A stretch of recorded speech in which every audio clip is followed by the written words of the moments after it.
একটা production house open করা, তাও আবার নিজের, এত সহজ কাজ নয়।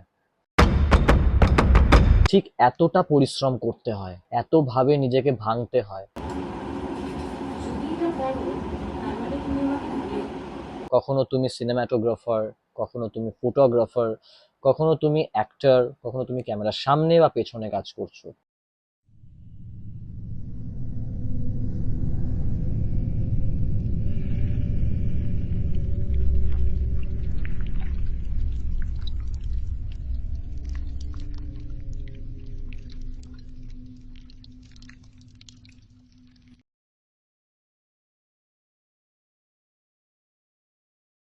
কখনো তুমি এডিট করছো এডিট টেবিলে বসে।